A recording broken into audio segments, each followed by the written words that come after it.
करकटवरी देवनिया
उपजला प्राणी नराये संसारी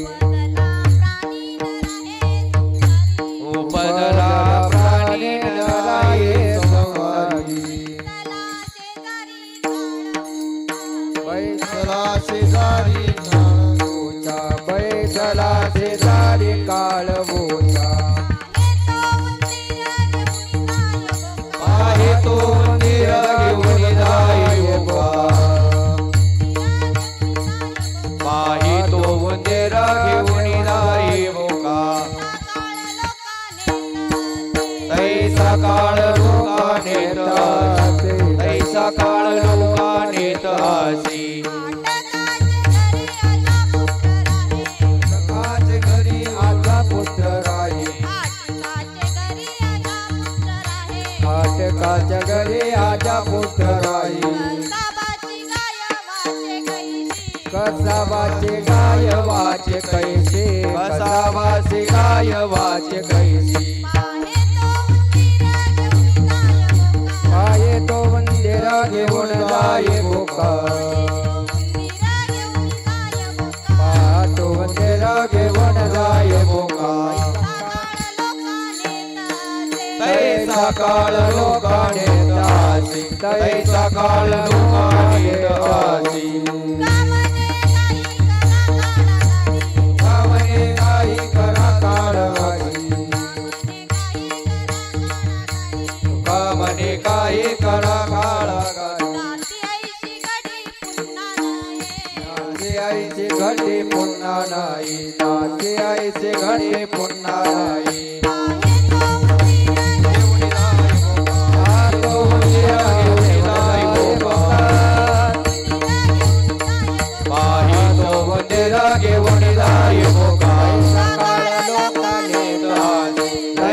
काळ लोकाने तासी तैसा काळ लोकाने तासी विठोबा रखुमा जय विठोबा रखुमा जय विठोबा रखुमा जय विठोबा रखुमा जय विठोबा रखुमा विठोबा रखुमा जय विठोबा रखुमा रखुमा रखुमा ये रखुमा जय विठोबा रखुमा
उपजला प्राणी न राहे संसारी, बैसला शेजारी काळउसा, पाहे तो उंदीर घेऊन जाय बोका, तैसा काळ लोकाने तसे. खाटकाचे घरी अजा पुत्र राहे, कसा बाची गाय वाचे कैशी, पाहे तो उंदीर घेऊन जाय बोका, तैसा काळ लोकाने तसे. तुका म्हणे काही करा काढा काढी, जाती ऐशी घडी पुन्हा नये, पाहे तो उंदीर घेऊन जाय बोका, तैसा काळ लोकाने तसे.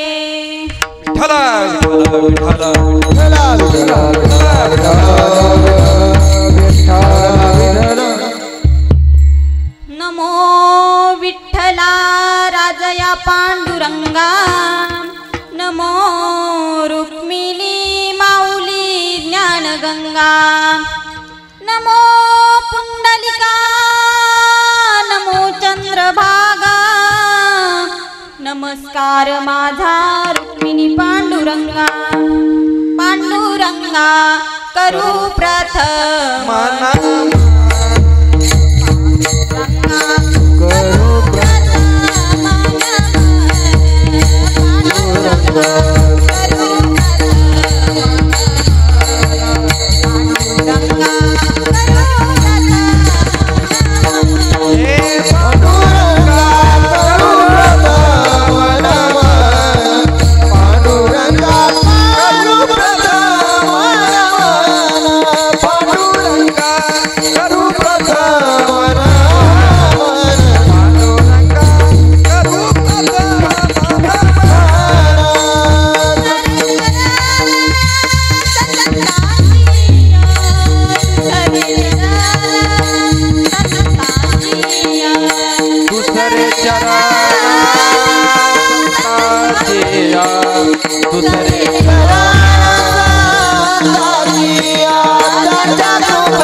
दुसरे चरण संतांची या, त्यांच्या कृपादाने कथेचा विस्तारू, बाबाजी सद्गुरु दास तुका अलंकापुरी रम्य सिंहासनस्थं पदाम्बोज तेजस्फुरदिक् प्रदेशं विदिन्द्रादिदेवै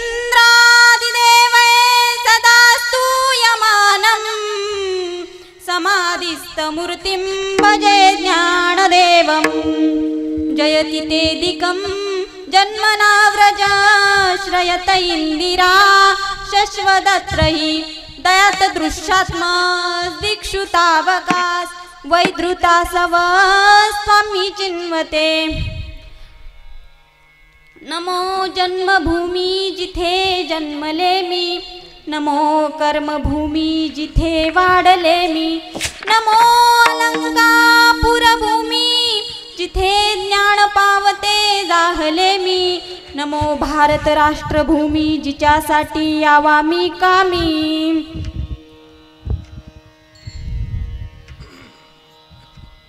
विठ्ठल विठ्ठल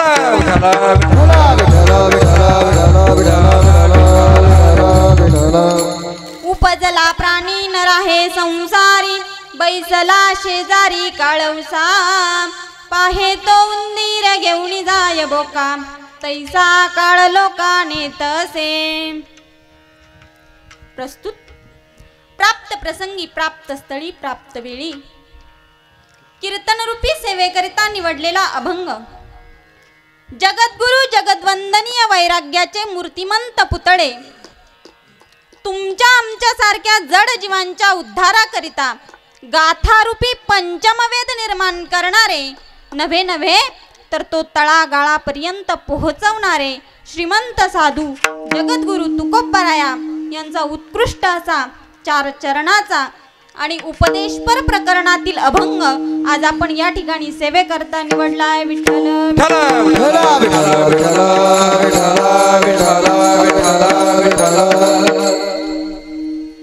सेवेकरता निवडलेल्या अभंगाचा सरळ सरळ अर्थ सांगायचा तो असा की जगद्गुरु तुकोबराय सांगतात बाबांनो या ठिकाणी तुम्ही जन्माला आलात ना तर तुमचा मृत्यू हा निश्चित आहे नव्हे नव्हे तर तो काळ तुमच्या उशालाच बसलेला आहे ज्याप्रमाणे एखादा बोका एखाद्या उंदरावर टपून बसावा आणि योग्य संधी सापडली की त्याला उचलून घेऊन जावं त्याप्रमाणे तुमची आमची काळ वाटच पाहतो आहे आपली संधी सापडली की तो आपल्याला उचलून घेऊन जाणार आहे हेही नसेल कळालं तर ज्याप्रमाणे खाटकाच्या दारात बांधलेला बोकड आणि कसायाच्या दावणीला बांधलेली गाय यांचं मरण जसं अटळ आहे ना त्याप्रमाणे तुमचं आमचं देखील मरण अटळ आहे ते जसे त्यांच्या तावडीतून सुटू शकत नाही ना त्याप्रमाणे तुम्ही आम्ही देखील काळाच्या तावडीतून सुटू शकत नाही म्हणून जगद्गुरु तुकोबराय सांगतात बाबांनो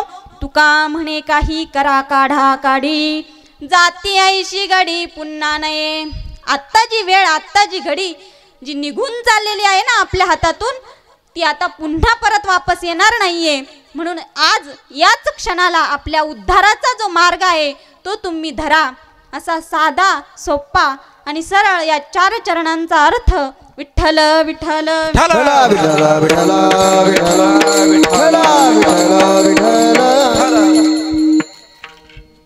सेवेला सुरुवात करण्यापूर्वी आपण किम निमित्ताने या ठिकाणी जमलेलो आहोत हे सांगणं माझं वक्त्याचं कर्तव्य तसं तर तुम्हा सर्वांना माहीतच आहे परंतु आज या ठिकाणी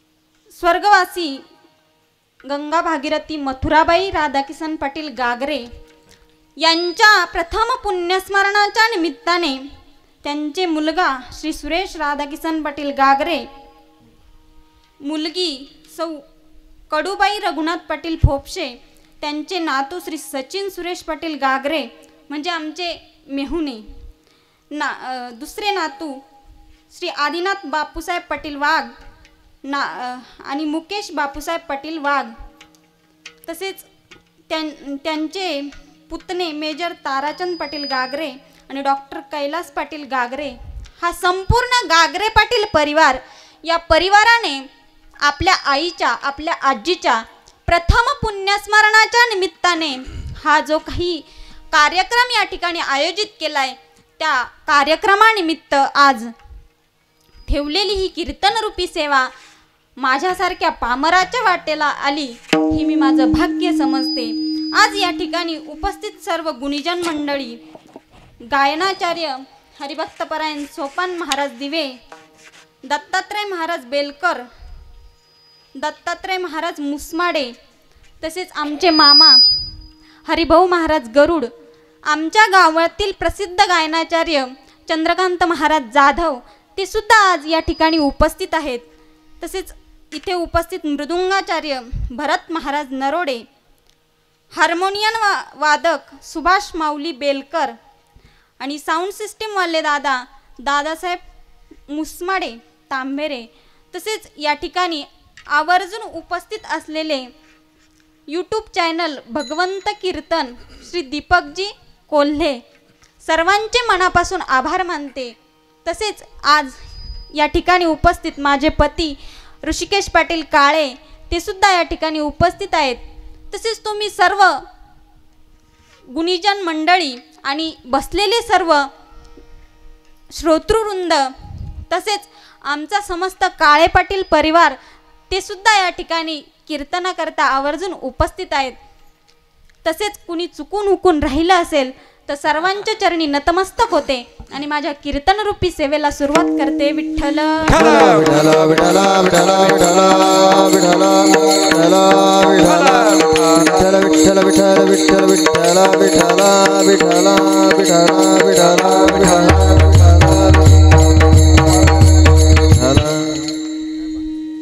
उपजला प्राणी न राहे संसारी, बैसला शेजारी काळवसा, पाहे तो उंदीर घेऊन जाय बोका, तैसा काळ लोकाने तसे. आज आपण या ठिकाणी श्राद्धाच्या निमित्ताने जमलेलो आहोत.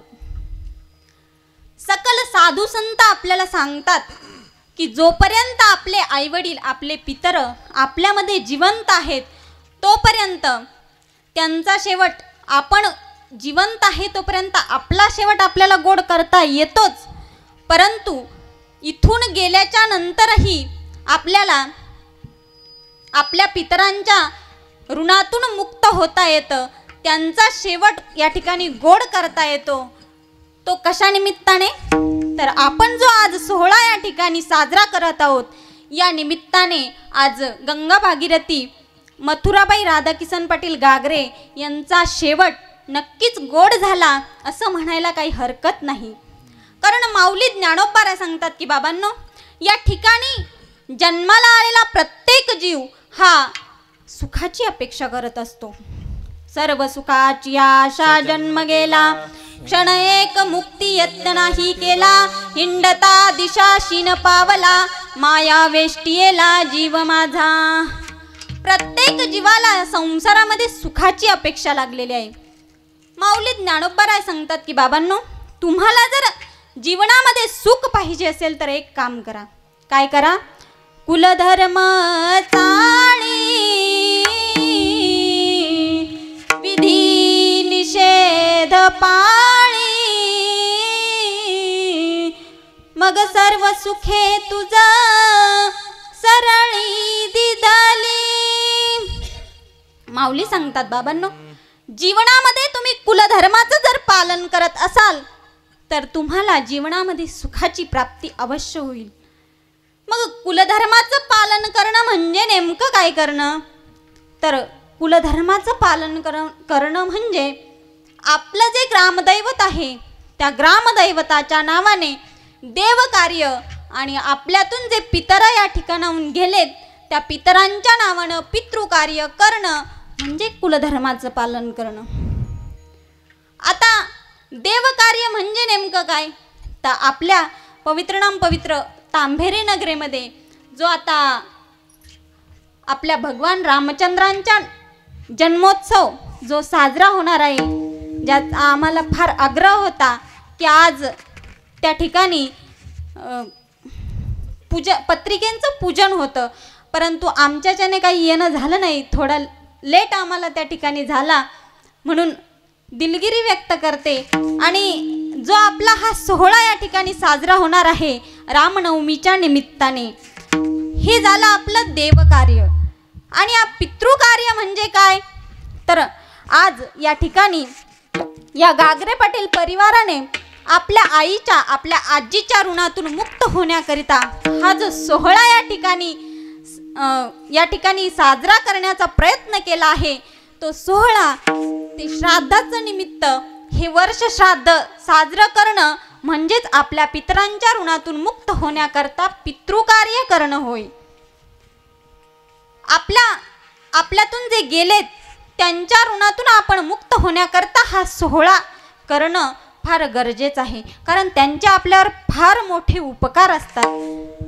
आपण जर पितृकार्य जीवनामध्ये केलं तर आपले जे पितर आपल्यातून गेलेले आहेत त्यांना त्या ठिकाणी देवाच्या ठिकाणी चांगली गती प्राप्त होते. कल्याण इच्छिती दया कोळा, कल्याण इच्छिती दया कोळा, कल्याण इच्छिती दया कोळा, कल्याण इच्छिती. तुका मन पितृ आशीर्वाद देती, तुका मन पितृ आशीर्वाद देती, कल्याण इच्छिती दया कोळा, कल्याण इच्छिती दया कोळा. तुका मन पितृ आशीर्वाद दे, तुका मन पितृ आशीर्वाद देती, कल्याण इच्छिती दया कोळा, कल्याण इच्छिती दया कोळा.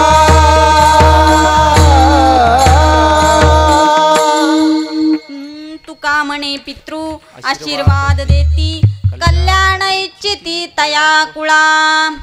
आपल्याला चांगला आशीर्वाद देते या ठिकाणी देतात. आपल्याला जीवनामध्ये पितृदोष नावाचा दोष आपल्याला जीवनात लागत नाही जर आपण पितृकार्य जीवनात केलं तर. आणि सगळ्यात मोठं म्हणजे त्यांचे जे उपकार आपल्यावर आहेत, त्यांनी जे आयुष्यभर आपल्यावर उपकार करून ठेवले, त्या उपकारांची परतफेड म्हणून आपण पितृकार्य करणं फार महत्त्वाचं आहे. आता आपल्यावर फक्त पितरांचेच उपकार आहेत का, नाही. जीवनामध्ये शास्त्राने 3 जणांचे फार मोठे उपकार सांगितले. प्रथमतः देवाचे उपकार आपल्यावर आहेत, दुसरे सांगितले साधू संतांचे, आणि तिसरे सांगितले आपल्या आई वडिलांचे. आता यांचे काय उपकार आपल्यावर आहेत आणि यांच्या उपकारातून जर आपल्याला उतराई व्हायचं असेल, त्यांच्या उपकाराची जर आपल्याला परतफेड करायची असेल, तर मग आपण काय केलं पाहिजे, तर प्रथम आपल्यावर देवाचे फार मोठे उपकार आहेत. जेने हा जीव दिला दाना, जीव दिला दाना, करीन चेतना,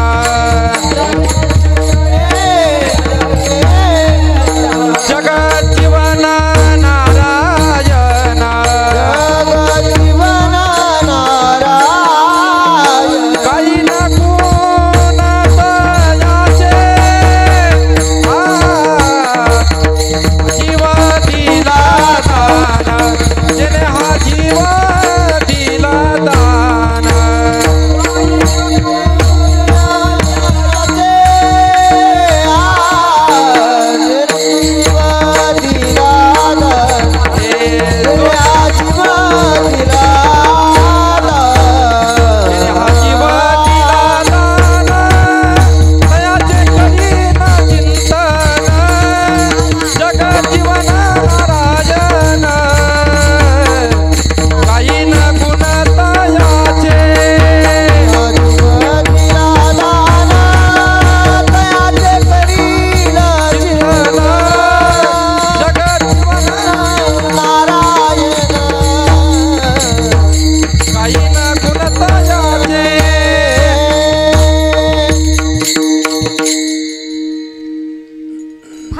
समर्पक असं उत्तर महाराजांनी या ठिकाणी दिलंय.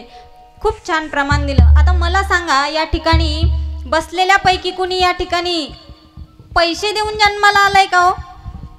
आलंय का कुणी? आहे का कुणी येताना देवाला डिपॉझिट भरून आलंय? कुणीच नाही.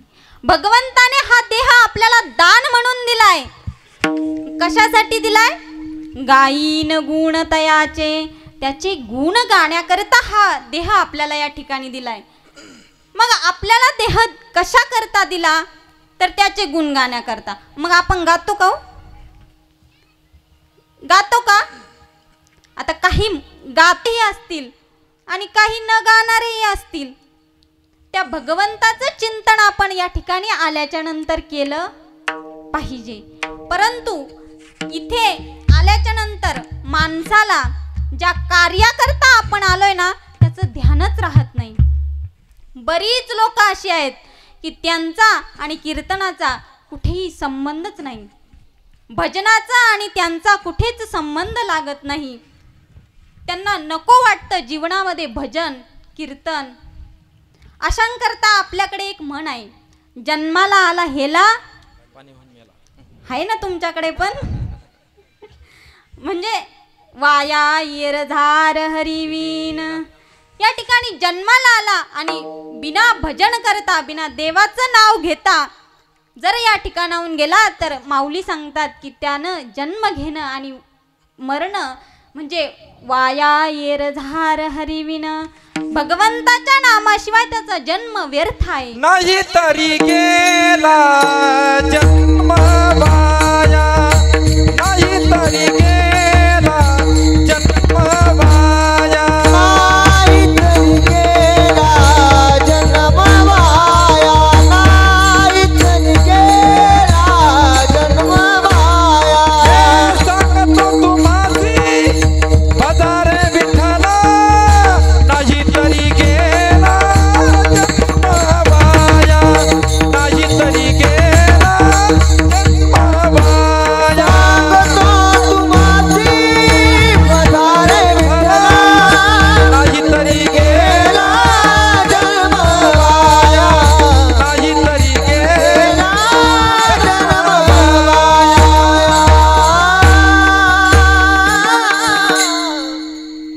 महाराज सांगतात की बाबांनो, तुम्ही जीवनात जन्माला आल्याच्या नंतर देवाचं नाव घ्या, नाहीतर तुमचा जन्म वायला गेला. भगवंताच्या नामाशिवाय इथे आला आणि नुसता खाण्यात जर वेळ वाया घालवत असेल, औट हात का मानव देह अल्लाने तुझ दिया, खाया पिया सुखसे सोया, नाहक जमाना खोया. काही उपयोग नाही. पण आपण नेमकं काय करतो की जीवनामध्ये आल्याच्या नंतर जे कार्य आपल्याला करायचंय ते करत नाही. व्यर्थ वाईट कर्म आपण या ठिकाणी आल्याच्या नंतर करत बसतो आणि मग वाईट कर्म करून आपल्या वाट्याला दुःख आलं की सरळ सरळ दोष भगवंताला देऊन मोकळे होतो. आपण म्हणतो कधी कधी आपल्याला जीवनात वाईट प्रसंग आला तर आपला शब्द असतो, देव काय खऱ्याचा नाही. अरे देव खऱ्याचाच आहे, परंतु आपण किती खोटे आहोत हे आपलं आपलं परीक्षण आपण करून पहा. म्हणजे जीवनामध्ये आपल्याला कळेल. आपण जर कर्म चांगलं केलं तर भगवंताने आपल्याला चांगलंच फळ देणार आहे.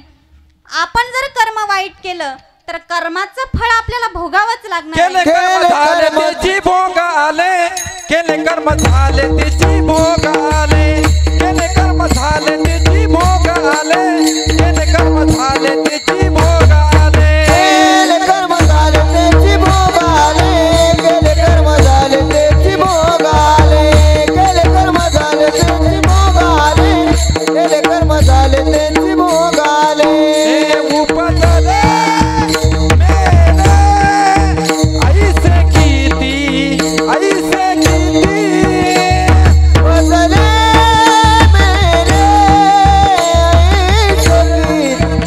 ऐसे हरिमुखी गाता हर पद चित्ता, हरिमुखी गाता हर पद चित्ता, हरिमुखी गाता हर पद चित्ता, हरिमुखी गाता हर पद हरिमुखी गाता हर पद चित्ता, हरिमुखी गाता हर पद चित्ता, हरिमुखी गाता हर पद चित्ता, हरिमुखी गाता हर पद चित्ता.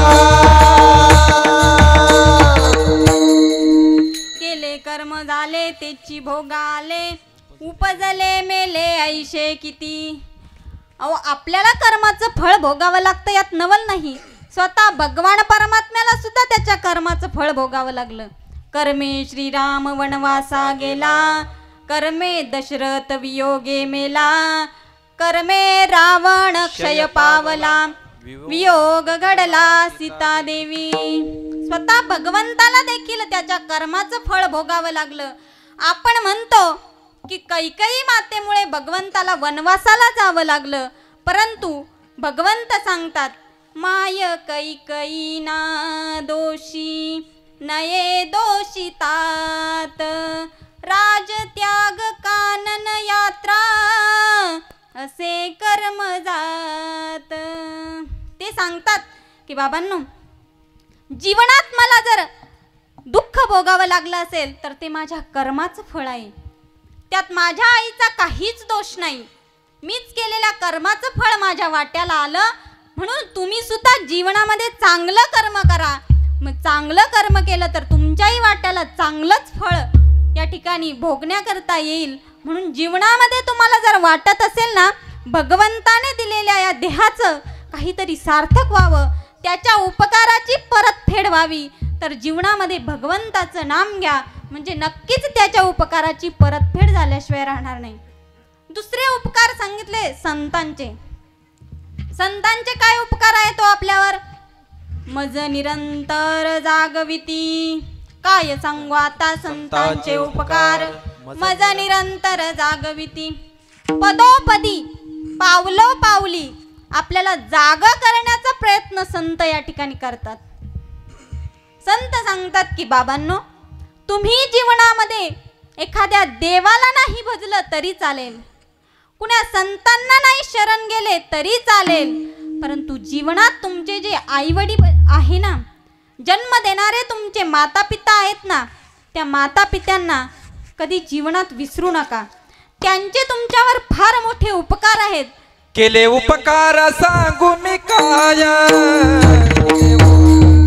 सांगू मी काय, पाप न करी ऐसी माया, आपण घरी आईची माया, कर्मे ज्यांचे देखील पाया,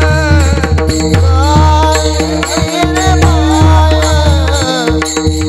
या माया दान का केले उपकार सांगू मी काय, केले उपकार सांगू मी काय, केले उपकार सांगू मी काय, केले उपकार सांगू मी काय.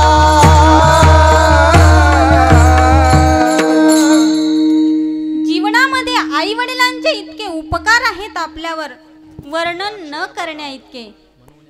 त्यांच्या उपकारांचं वर्णन आपल्याच्याने करणं शक्य नाही. आपल्याला जन्म दिलाय ना, हाच फार मोठा उपकार आपल्या आई वडिलांचा आपल्यावर आहे. म्हणून जीवनामध्ये आई वडिलांना कधी विसरू नका.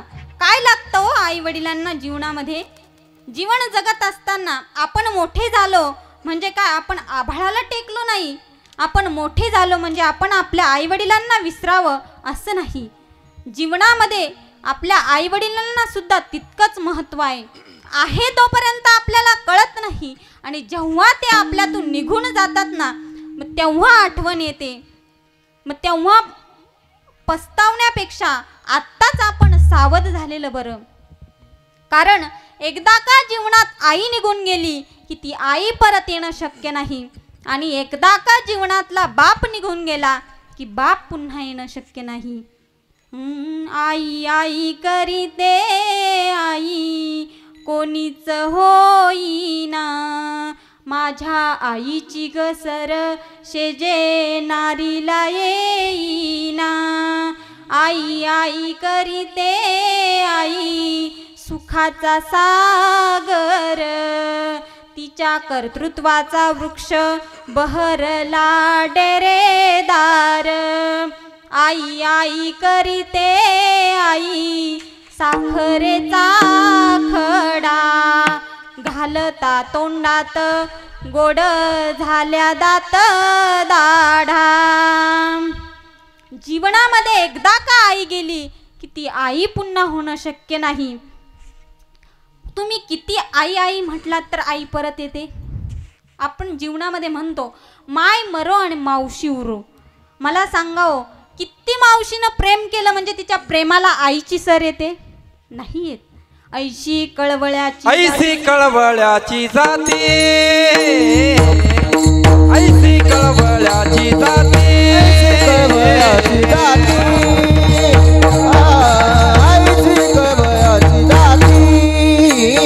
करेला भावेन प्रेम, करेला भावेन प्रेम, हे करेला भावेन प्रीती, ऐशी कळवळ्याची जाती,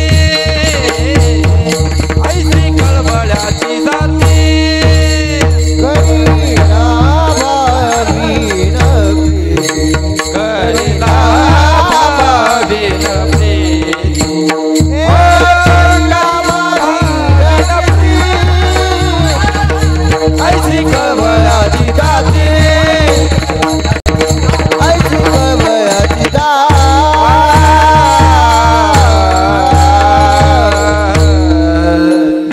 ऐशी कळवळ्याची जाती, करेला भाविन प्रीती. कुठल्याही लाभाची अपेक्षा न करता आपल्या मुलांना फेकून जरी भाकर दिली ना, पण त्याच्या दारात खायला मिळते ना, याचंच भाग्य मानून आपली आई, आपले वडील जीवनामध्ये जीवन जगत असतात. फार मोठी शोकांतिका आहे आपला भारत देश, साधू संतांची भूमी असणारा आपला भारत देश. परंतु या भारत देशामध्ये सगळ्यात जास्त वृद्धाश्रमांची संख्या पाहायला मिळते. काय लागतं हो आपल्या आई वडिलांना जीवनामध्ये? काहीच नाही. जीवनामध्ये तुम्ही दररोज ऑफिसमधून घरी आलात ना, शेतातून घरी आलात ना, तर फक्त 2 गोड शब्द त्यांच्याशी बोला, दुसरे कशाचीच अपेक्षा त्यांना नसते.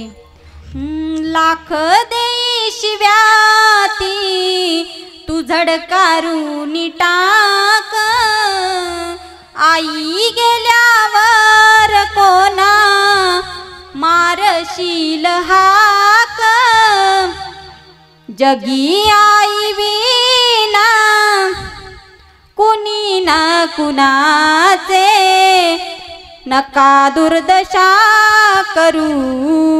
विको थोडा कमी करा. माता माऊलीची जीवनातल्या त्या तुझ्या साऊलीची, नका दुर्दशा करू. माता माऊलीची जगाला जरी तू वाटला से द्वाड, आईला तुझ्या तू गुळावानी गोड, जगी आई विना कुणी ना कुणाचे, नका दुर्दशा करू. माता माऊलीची जीवनातल्या त्या तुझ्या साऊलीची, नका दुर्दशा करू. माता माऊलीची. जीवनामध्ये आपले आईवडीलच आपलं सर्वस्व आहे. जीवनात त्यांच्याशिवाय सुख नाहीये. आपली एकदा का आई गेली की पुन्हा आई होणं शक्य नाही. तुम्ही बघा, दुसरं इतरत्र कोणतंही नातं तुम्हाला विकत घेता येऊ शकतं, किंवा तुम्हाला बहीण नसेल तर ती कुणाच्या ना कुणाच्या रूपामध्ये तुम्हाला मिळेल. भाऊ नसेल तोही कुणाच्या ना कुणाच्या रूपात तुम्हाला मिळेल. परंतु एकदा का जीवनात आई गेली की आईसारखं प्रेम, आईसारखी ममता जीवनामध्ये पुन्हा कुठेच मिळत नाही. आणि एकदा का बाप गेला की बापासारखा आधार जीवनामध्ये दुसरा कुणी नाही. म्हणून आहे तोपर्यंत त्यांना जीव लावा. कारण माऊली ज्ञानोबा सांगतात की बाबांनो, आई वडील हे तुमचं तीर्थ आहे. नव्हे नव्हे तुम्हाला जर जीवनात आई वडील असतील तर इतरत्र कुठेही भटकण्याची गरज नाही, कुठल्या देवाला जाण्याची गरज नाही. माय बाप केवळ काशी, तेने न जावे तीर्थासी, तेने न जावे तीर्थासी, तेने न जावे तीर्थासी.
महाराज सांगतात की बाबांनो, जीवनात जर तुमचे आईवडील जिवंत असतील तर तुम्हाला कुठल्या तीर्थाला जाण्याची गरज नाही, तुम्हाला कुठलं तीर्थ पाहण्याची गरज नाही, कुठले गंगास्नान करण्याची गरज नाही. सकल तीर्थाची धुरे जिये का माता पितरे, तया सेवेसी कीर शरीरे लोण की जे. भगवंत सांगतात, माऊली ज्ञानोबराय सांगतात की बाबांनो, जीवनामध्ये तुमचे आईवडीलच तुमचं सर्वस्व आहे, नवे नव्हे तर सकल तीर्थ त्यांच्या चरणी आहे. म्हणून या सर्वांच्या उपकाराची परतफेड जर तुम्हाला करायची असेल ना, तर जीवनात त्वरा करा, लवकर करा, तातडी करा. कारण जीवनामध्ये जन्माला आलेला प्रत्येक मनुष्य हा मरणार आहे, नवे नव्हे तर काळ त्याच्या उशालाच बसलेला आहे. अभंगाचं प्रथम चरण. उपजला प्राणी नराये संसारी, उपजला प्राणी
उपजला प्राणी न राहे संसारी, बैसला शेजारी काळवसा. महाराज सांगतात की बाबांनो, जीवनात जन्माला आलात ना तर एक लक्षात ठेवा, या ठिकाणी जिथे तुम्ही जन्माला आलात ना त्याचं नावच मृत्यूलोक आहे. म्हणजे इथे येणाऱ्या प्रत्येकाचा मृत्यू हा निश्चित आहे.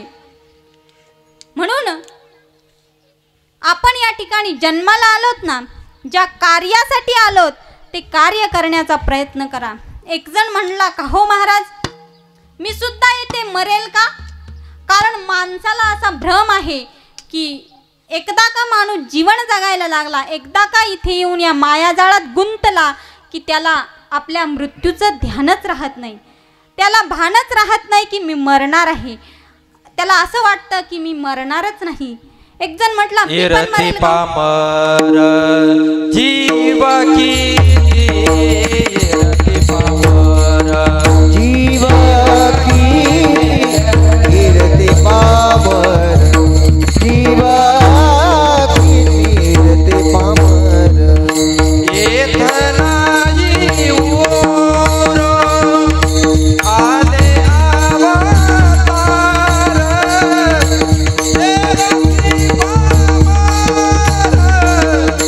जीव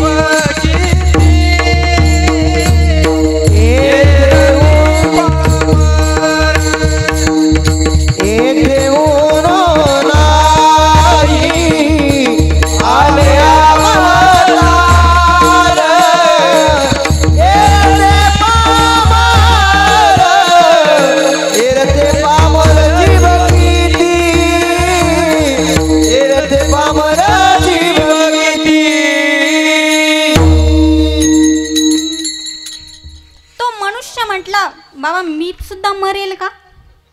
महाराज म्हटले, का हो, का असं तुम्हाला वाटतं मी मरणार नाही? तो म्हटला मी गावचा सरपंच आहे. अरे महाराज म्हटले कुठं तुझी सरपंचकी राहिली, येथं नाही उरो आले अवतार एरते पामर जीव किती. अरे आयुष्य या ठिकाणी येऊन ऋषी मुनींची गेली. नव्हे स्वतः ब्रह्मदेवाला सुद्धा मरावं लागतंय. भागवत सांगतं की बाबांनो, लोकाणां लोकपालानां मद्भयं कल्पजीविनां ब्रह्मणोऽपि मद्भयं द्विपरार्ध परायुषः. 2 परार्ध एवढं आयुष्य ब्रह्मदेवाचं सांगितलंय. तर 2 परार्ध म्हणजे किती? 1 परार्ध म्हणजे 1वर 17 शून्य. एकम दशम शतम सहस्र दसहस्र लक्ष दशलक्ष कोटी अब्ज खर्व निखर्व पद्म शंकू जलदी अंत्य मध्य आणि परार्ध. 2 परार्ध एवढं आयुष्य ब्रह्मदेवाला आहे. पण शेवटी मरावं लागतंय. नव्हे मुंगीपासून ब्रह्मदेवापर्यंत प्रत्येकाचा मृत्यू हा निश्चित आहे. ऋषी मुनींची तर आयुष्य गेली बाबा. 14 कल्प मार्कंडेया पडे, तै रोम हर्षाचा एक रोम जडे, बकदालभ्याचे निमिष मोडे, गेले एवढे अरे मना. 14 कल्प आयुष्य मार्कंडेय ऋषींना होतं. तर 1 कल्प म्हणजे किती? तुम्ही म्हणाल तू कशाला उभी राहिली, आम्हाला विचारते. तुम्हाला सांगते ऋषी मुनींची किती आयुष्य गेली या ठिकाणी, परंतु शेवटी त्यांना सुद्धा मरावं लागलं. 14 कल्प आयुष्य मार्कंडेय ऋषींना होतं. 4,32,000 कलियुग, 8,64,000 द्वापारयुग, 12,96,000 त्रेतायुग आणि 17,28,000 कृतयुग. अशा 4 युगांची मिळून एक महायुग तयार होतं आणि अशी 1000 महायुग मिळून एक कल्प तयार होतं. असं 14 कल्प आयुष्य मार्कंडेय ऋषींना होतं. परंतु तेवढं आयुष्य संपल्याच्या नंतर मरावं लागलं. 14 कल्प मार्कंडेया पडे, तै रोम हर्षाचा एक रोम जडे. एवढं आयुष्य मार्कंडेय ऋषींचं संपल्याच्या नंतर रोमहर्ष नावाच्या ऋषींच्या अंगावरचा एक रोम गळून पडत होता. आता अंगावर आपल्या 3.5 कोटी रोम आहेत. मी सांगत नाही, तुम्ही मोजून पहा आहेत. या एका कल्पानं 14 कल्पानं एक रोम गळतोय. मग 3.5 कोटीचे किती कल्प होतात? तुम्ही कम्प्युटरला जरी विचारलं ना ते सुद्धा बिचार हँग होईल. एवढं आयुष्य ऋषी मुनींना होतं. त्या एवढं आयुष्य रोमहर्ष ऋषींचं संपल्याच्या नंतर बकदालभ्याचे निमिष मोडे. बकदालभ्य नावाच्या ऋषींचा 1 मिनिट होत होता. त्यांचं तेवढं आयुष्य संपल्याच्या नंतर वटहंस नावाच्या ऋषींचा 1 पंख गळून पडत होता. इतक्या वर्षाने जर 1 पंख गळून पडत होता तर मग त्यांचे सर्व पंख गळायला किती वेळ लागला असेल. तोही पावे वृत्ती प्रवेश, तोही एक श्वास भूशृंडीचा. एवढं आयुष्य वटहंस नावाच्या ऋषीचं संपल्याच्या नंतर भूशृंडी नावाच्या ऋषीचा 1 श्वास होत होता. आता आपण 10,800 श्वास दिवसा घेतो आणि 10,800 रात्री घेतो. म्हणजे आपण एका दिवसाचे 21,600 श्वास घेतो. तुम्ही विचारून बघा डॉक्टरला, मी काय खोटं सांगत नाही. एवढा श्वास आपण एका दिवसाला घेतो आणि मग जर त्यांचा इतक्या वर्षाने 1च श्वास होत असेल तर किती त्यांचं आयुष्य असेल. मग आपलं 60 आणि 67 कुठं राहिलं. आता तर लोकांना 30 आणि 35तच अटॅक येतात. एवढ्या 2-3 महिन्यात अशा केसेस फार पाहायला मिळतात. 30 आणि 35च वर्षात लोकांना अटॅक येतात.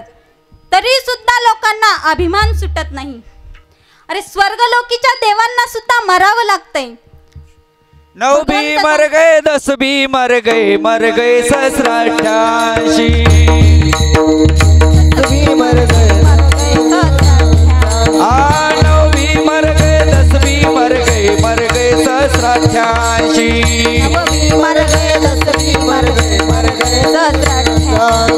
33 कोटी देवता मर गए, 33 कोटी देवता मर गए पड़े काल के फांसी. अजब धड़ाका वे तो क्या जाने लड़का वे, चमका अजब धड़ाका वे तो क्या जाने लड़का वे. अजब धड़ाका वे तो क्या जाने लड़का वे, अजब धड़ाका वे तो क्या जाने लड़का वे.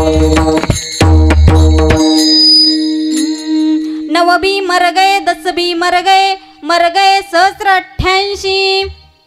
33 कोटी देवता मर गए पडे काल के पाशी. अरे या ठिकाणी आल्याच्या नंतर स्वर्गलोकीच्या देवांचं पुण्य संपल्याच्या नंतर त्यांना खाली यावं लागतंय. भगवंत सांगतात ते तंबुक्त्वा स्वर्गलोकम विशालम क्षिणे पुण्यमर्त्य लोकम विशन्ति एवं त्रयी धर्ममनु प्रपन्ना गतागतं काम कामा लभन्ते. त्यांचं सुद्धा पुण्य संपल्याच्या नंतर त्यांना सुद्धा खाली यावं लागतं आणि पुन्हा जन्म मृत्यूच्या जाळ्यामध्ये अडकावं लागतंय. म्हणून आपण वेळीच सावध झालं पाहिजे. या ठिकाणी जन्माला आलोत ना, ज्या कार्यासाठी जन्माला आलोत तेच कार्य आपण या ठिकाणी आल्याच्या नंतर केलं पाहिजे. कारण काळ कुणासाठी थांबत नाही. काळ न विचारी हाट, काळ न विचारी घाट, काळ न विचारी अवस, काळ न विचारी पहाट. काळाला काहीही घेणं देणं नाही. एकदा वेळ आली की तो घेऊन जाणार. आपली वेळ आली की आपण चालत त्या ठिकाणी जाणार आणि तो आपल्याला तिथून घेऊन जाणार. तुम्हाला एक उदाहरण सांगते म्हणजे तुमच्या लक्षात येईल. एकदा गरुडाची आई आजारी पडली. आई आजारी पडल्याच्या नंतर गरुडांनी वैद्यराज बोलावले. उपचार झाले. वैद्यराजांनी सांगितलं की बाबा आईची आता काळजी घेण्याची गरज आहे. गरुडाने आईची यथाव्यवस्थित काळजी घ्यायला सुरुवात केली. तो रोज आईची घरी आली की विचारपूस करायचा. संध्याकाळी आला की विचारायचा, आई बरी आहेस का ग? ती म्हणायची हो बरी आहे. आई काही खाल्लं का ग?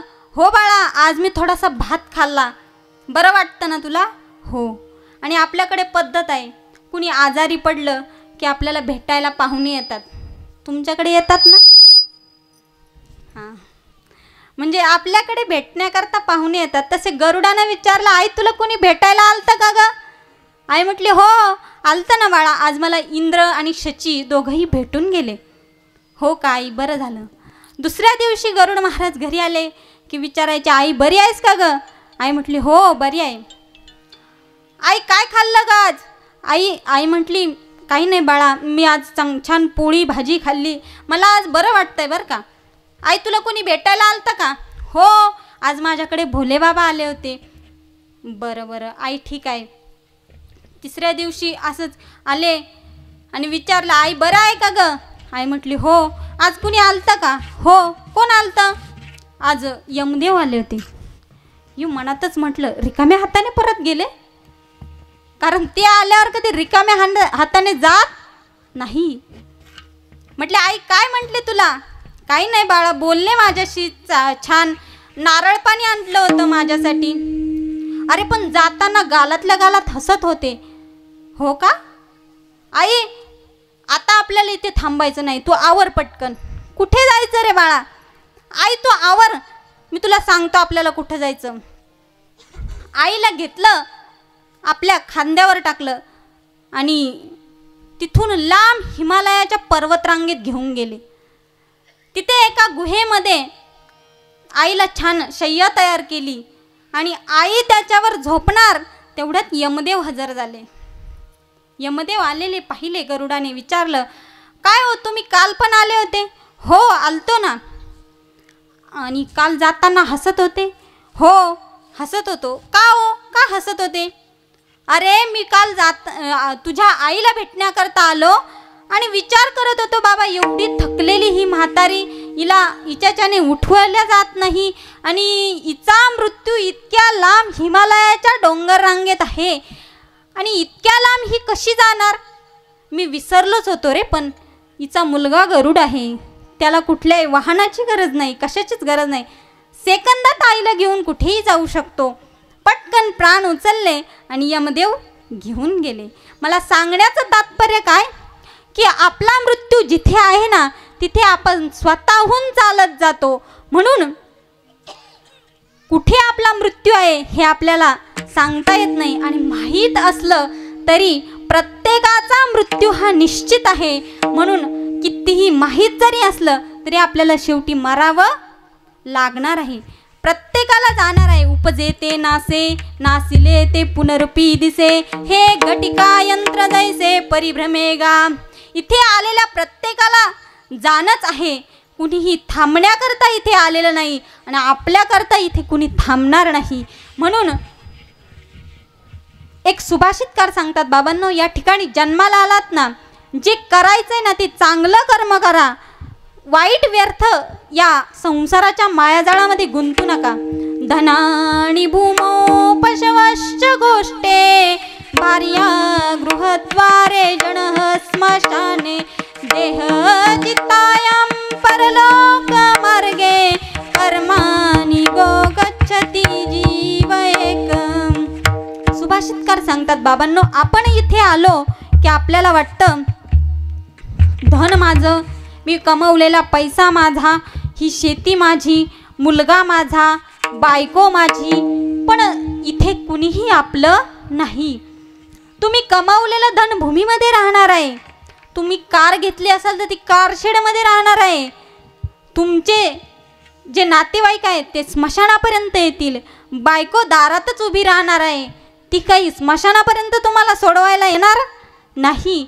तुम्ही ज्याला माझं माझं म्हणता ना, ते तुमच्यासोबत काहीच येणार नाही. फक्त तुम्ही जे कर्म या ठिकाणी आल्याच्या नंतर करताय ना, तेवढं कर्म मात्र तुमच्यासोबत येणार आहे. म्हणून बाबांनो, जीवनामध्ये चांगलं कर्म करा, कारण तो काळ तुमच्या आमच्यावर बोक्याप्रमाणे टपून बसलेला आहे. अभंगाचं दुसरं चरण.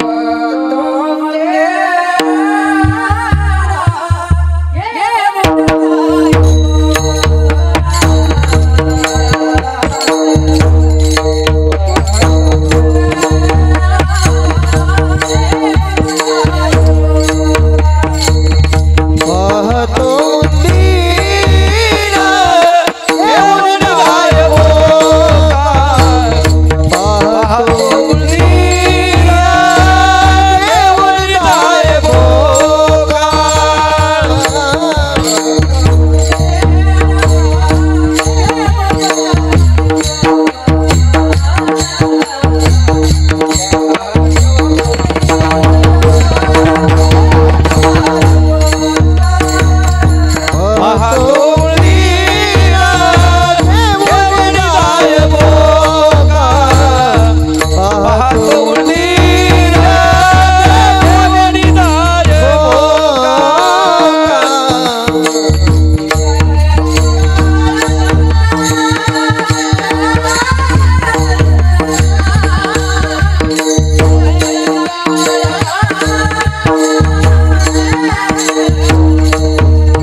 चुकून पलीकडून लावली, पलीकडून लावली.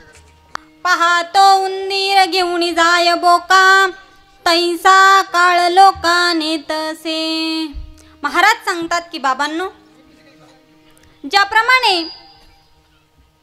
एखादा उंदीर बोक्याने जर पाहिला तर बोका ज्याप्रमाणे त्याच्यावर टप धरून बसतो आणि योग्य वेळ आली की पटकन त्याला उचलून घेऊन जातो, त्याप्रमाणे तो काळ तुमची आमची वाट पाहत आहे.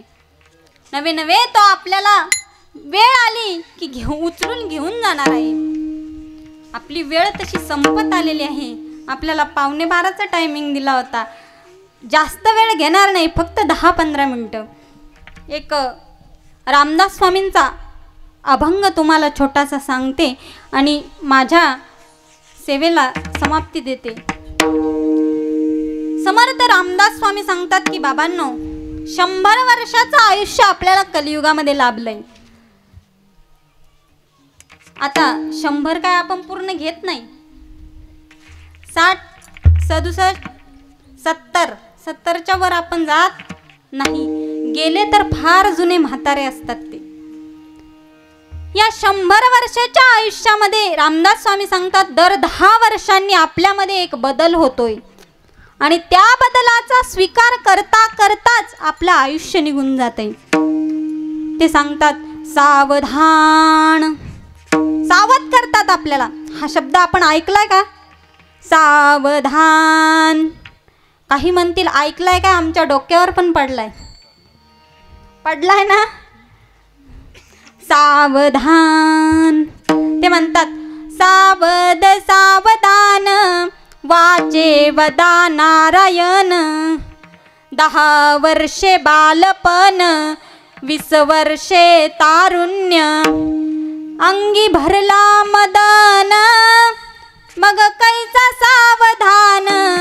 सावध सावधान वाचे वदा नारायण. सावधान करताय आपल्याला जीवनामध्ये. 30 वर्ष होती दारापुत्र मागे फिरती. मग न कळे स्वरूप स्थिती मग तो कैसा परमार्थी. सावध सावधान वाचे वदा नारायण. 30 वर्षामध्ये बायको पुत्र मागे असतात.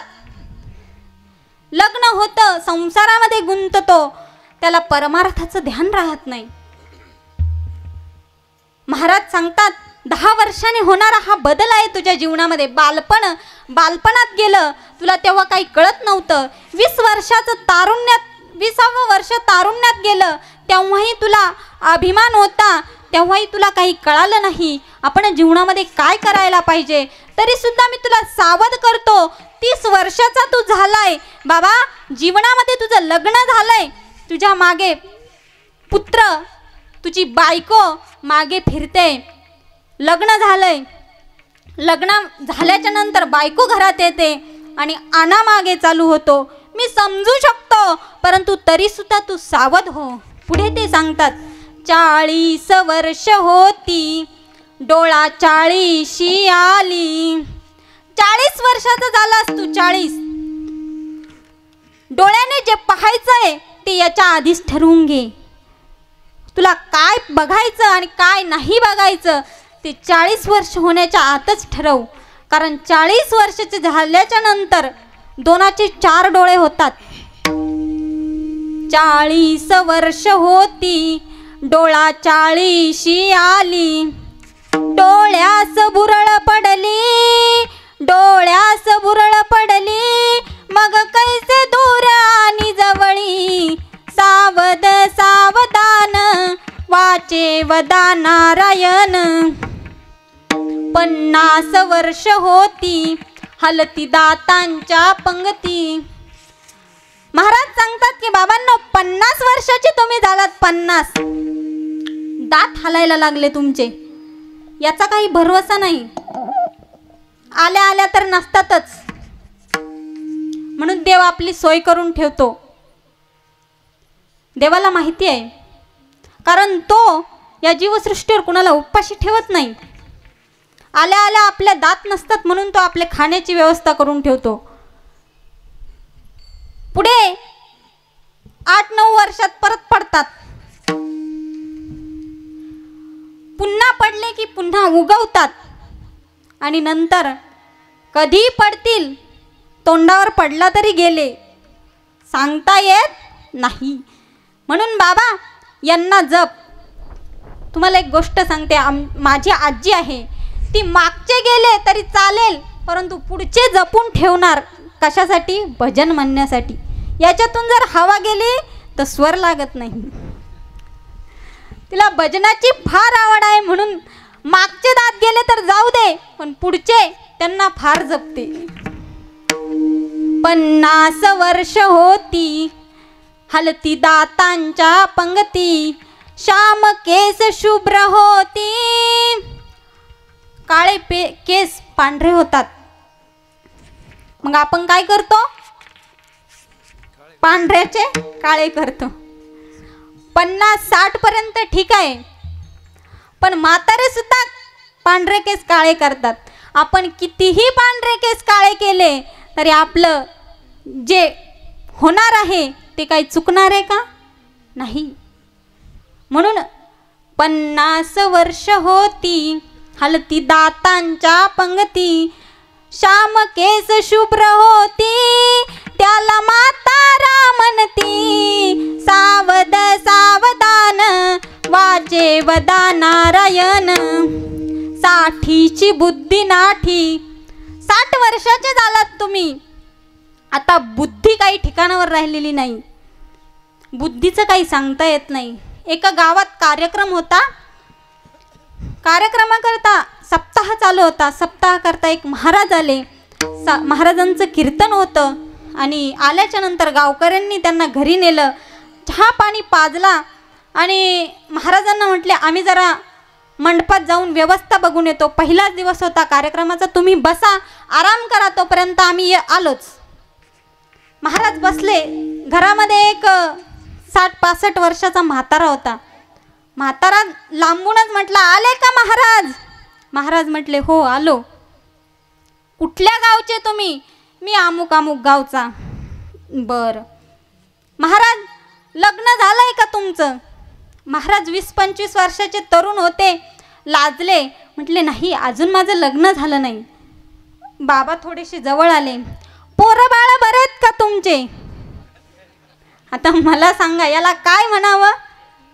साठीची बुद्धी नाठी, मग हाता येईल काठी.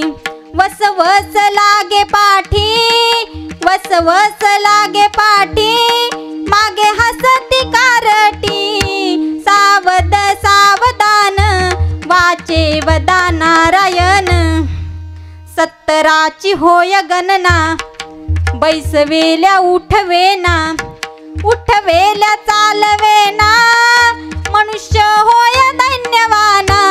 सावध सावधान वाचे वदा नारायण, 4-20 मिळून 80, मग तो होय अपयशी. जळावीन मासोळी जैशी, तैसा होय कासाविशी. सावध सावधान वाचे वदा नारायण, मग वर्ष झाली 90, बोलवे ना एकही शब्द. 90 वर्षाचे झालात तुम्ही. 90 एक शब्द सुद्धा तोंडातून निघत नाहीये. आता धरणीला पडलात, अंथरुणावर खेळात. 90 वर्षाचं वय आहे. पाहुणे रावळे भेटण्याकरता येतात. पाहुणे भेटण्याकरता आले की आपल्या सुना लेकी मुलं असे बसलेले आहेत. बोलण्यात गप्पा गप्पात लेकी म्हणून जातात. आता यांचे हाल करण्यापेक्षा देवाने यांना उचललेलं, देवाने यांचे हाल करण्यापेक्षा यांना नेलेलं. मग वर्ष झाली 90, बोलवे ना एकही शब्द. दारा पुत्र म्हणती प्रसिद्ध, दारा पुत्र म्हणती प्रसिद्ध, यासी तोडा संबंध. सावध सावधान वाचे वदा नारायण, सावध सावधान वाचे एक शतक पूर्ण झाला, आला तैसा वाया गेला. रामदास स्वामी म्हणे योगी सावध झाला, सावध सावधान वाचे वदा नारायण, सावध सावधान वाचे वदा नारायण. असं 100 वर्षाच्या आयुष्याचं गणित आपल्याला रामदास स्वामींनी सांगितलंय. आणि बाबांनो शेवटी हे सांगतात की तुम्ही जीवनामध्ये सावध व्हा. जे कार्य करण्यासाठी या ठिकाणी आलात ना तेच कार्य जीवनामध्ये करा, म्हणजे तुमच्या जीवनामध्ये तुमचं जीवन सफल झाल्याशिवाय राहणार नाही. आज या ठिकाणी आपण गंगा भागीरथी मथुराबाई राधाकिसन पाटील गागरे यांच्या वर्षश्राद्धाच्या निमित्ताने सर्वजण या ठिकाणी जमलो आणि मला ही संधी दिली. आज ही मला या गावातली 3री संधी आहे. एक शिवरात्रीच्या निमित्ताने होती, एक दशक्रिया विधीच्या निमित्ताने होती आणि या ठिकाणी प्रभू रामचंद्रांची सेवेत असलेल्या तुम्ही सर्व गावकऱ्यांच्या कृपा आशीर्वादाने आज मला आमचे दाजी सचिन सुरेश पाटील गागरे यांच्या आग्रहास्तव या ठिकाणी सेवा करण्याचा योग प्राप्त झाला. उपस्थित सर्व गुणीजन मंडळी सर्वांची मला साथ या ठिकाणी लाभली. सर्वांचे मी आभार मानते. सर्वांच्या चरणी नतमस्तक होते. तुम्हा श्रोतृवृंदांच्या चरणी नतमस्तक होते. माझ्या मातापित्यांच्या आणि सासू सासऱ्यांच्या चरणी नतमस्तक होते आणि प्रभू रामचंद्रांना दंडवत करून या ठिकाणी माझ्या सेवेला मी पूर्ण विराम देते. ज्ञानेश्वर तुकाराम, ज्ञानेश्वर माऊली, ज्ञानराज माऊली तुकाराम, ज्ञानेश्वर माऊली, जय जय ज्ञानेश्वर माऊली, ज्ञानराज माऊली तुकाराम. या ठिकाणी शेवटची चाल चंद्रकांत महाराज जाधव हे या ठिकाणी चाल म्हणतील. तो का म्हणे काही करा काढा काढी, तो का म्हणे काही करा काढा काढी.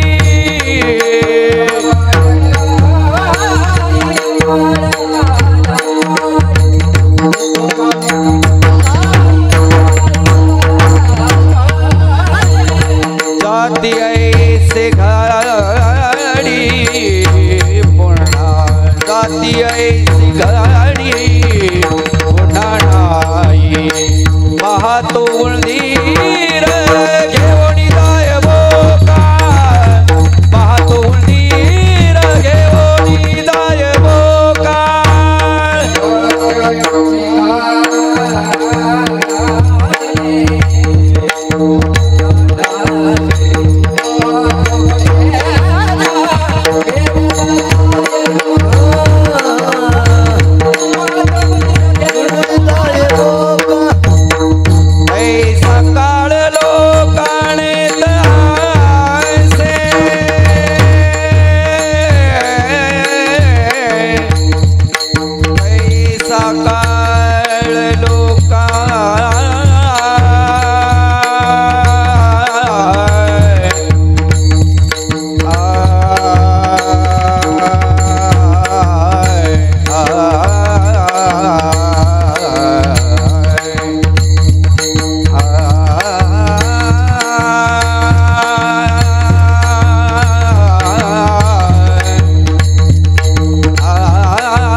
विठ्ठल जय जय विठ्ठल जय विठ्ठल जय जय विठ्ठल बोली रे लेकरे देवा